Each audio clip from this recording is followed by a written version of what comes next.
Sam, where do you want to start here with the Arizona Cardinals? What's paramount? The defense, and really the fingerprints all over the defense. Jonathan Gannon, this is his defense now. He took over a defense that was really, really bad. And his first season there, they were 31st in points allowed. Gave up 455 points. Last year, 15th in points allowed. And started to see some of his guys in there. And he had to really go in and gut a lot of what he inherited. You know, they were 31st in points in 22, 31st in 23, and then 15th last year. So you can see the progression. I love what they did in the draft. I love them taking Will Johnson, the corner from Michigan. That's a big deal. He's a big-time player, and there's a bunch of tape on him really erasing an entire side of the field in the Big Ten.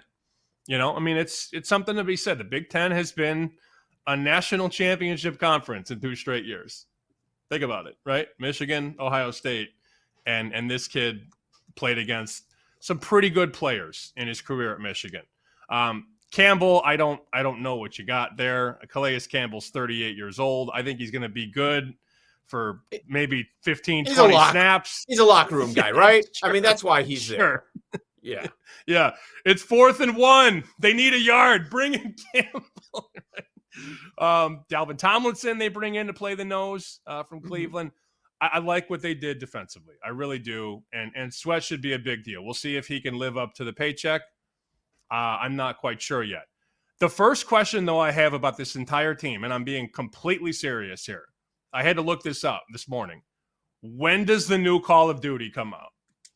This is something that people have talked to. You laugh. I am dead serious. I know. I've talked 14th. about it every year, man. I've thought about it. When I started thinking about Kyler Murray entering year number 7, it's like, when's Call of Duty come out? This year? When did it come out last year? And what? They stumbled at the end. Their last 7 games, they go 2-5, Sam. I assume it was a similar date. You said November 14th? This year, Call of Duty Black Ops 7 will release worldwide on November 14th, 2025. Okay. So if you're looking at when the season could change, that's a very fair guessing point. So last year, Call of Duty Black Ops 6 came out October 25th, 2024. That's kind of where the slide started, right? A little bit after. A little bit. It was okay. So they had their bye week in the middle of November, and that's when the slide really happened. So maybe he wasn't doing anything. He was just playing the whole bye week and said, "You know what? We've had a good year. We'll figure it out." And then people actually talk about this, though. People talk about this with him, and they have for a long time. Yeah. Don't you get sick of a video game? Like, after a while, didn't you get sick of it? Like, this dude's not sick of it, apparently. I mean, we're making that assumption. Man. I don't know. You would think that he could just channel all that energy, because the Cardinals probably not going to make a playoff run. So no, he'll be home. He'll have all of January for the most part, and then he could play that thing until May or June, and nobody will care. But he's on the sticks. Kyler Murray is on the sticks in season, maybe more than any quarterback in the league. And the stats pre-Call of Duty and post-Call of Duty, the proof is in the pudding, Joe. I will say also, if you look at the schedule, post-Call of Duty this year, it is a lot tougher too. Dallas, Seattle, San Francisco, Jacksonville, Tampa, LA Rams, Texans, Falcons, Bengals, Rams, no layups. The layups are early. New Orleans, Carolina. And they could come off to a nice start here. Okay, first 5 games. They got 3 of the worst teams in the league. Saints, I don't know if Panthers are in there anymore, but Titans are in there in week number 5. They have to jump out early. They have to. There's their opportunity. The Colts might be terrible. There they are in week number 6. It wouldn't shock me if they were to start 4-2. It's possible. But, yeah, that second half after the bye week, that's going to be challenging for them. I'm looking at one player and a market that is is very, very interesting, at least from where I sit. Trey McBride last year, he was the security blankie for this team. He got targeted 147 times and caught 1,146 yards worth of passes. 1,146. Now, again, with all of these props, you're assuming health if you're going to be betting overs.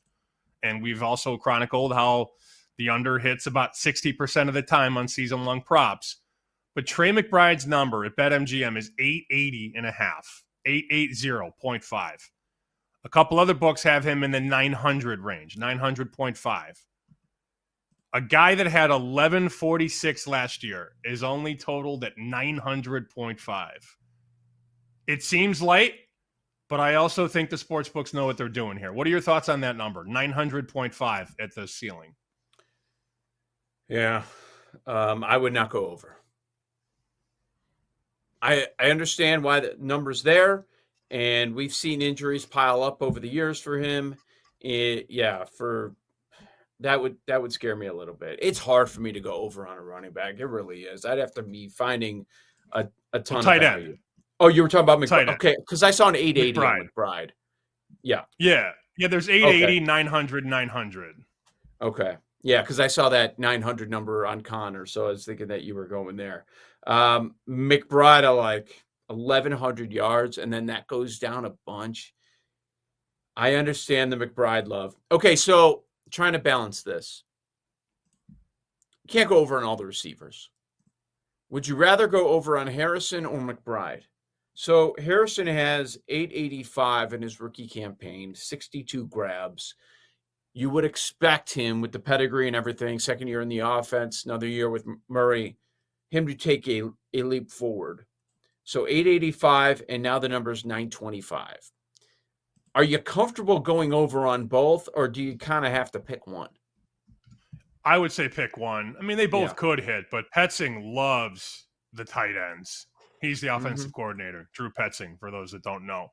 And they just found so much cushion in the middle of the field with this Trey McBride. And I don't know that Harrison makes McBride that much better, but if they're both running down the field, who's the priority?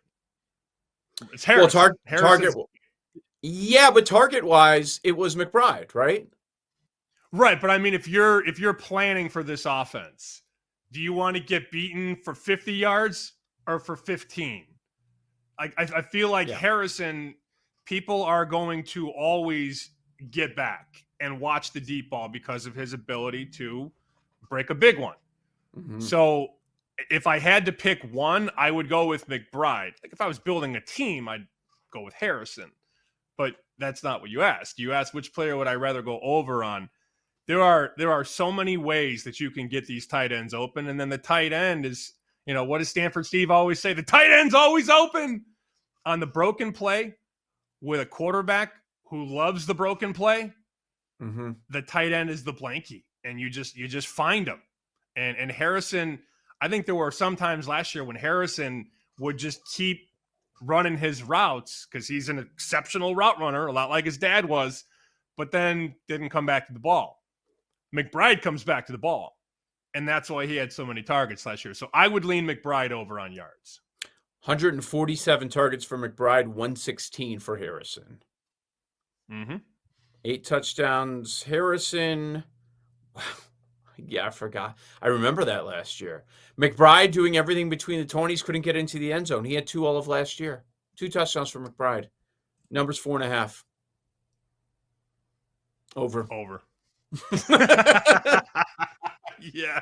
It's the only thing that he was getting knocked for. But I see a lot of these crazy fantasy leagues now where you can make them tight end centric.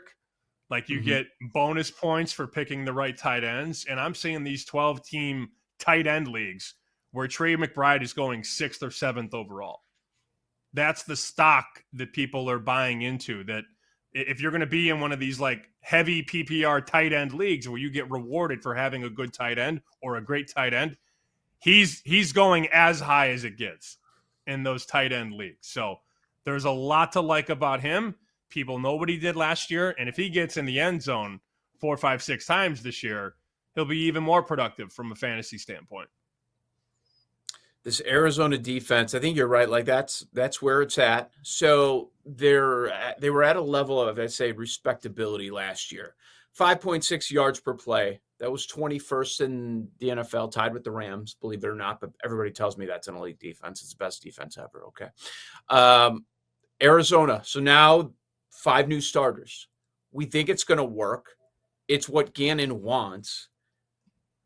Are they better? Are they average to above average? Does this help them get over the win total? We mentioned 8 wins last year. The win total's right on that number. It's at 8.5. Do you have an opinion over or under 8.5?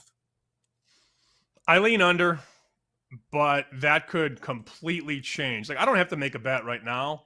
Mm-hmm. I think the story of the entire division is very obvious. What is going on with Matthew Stafford's back?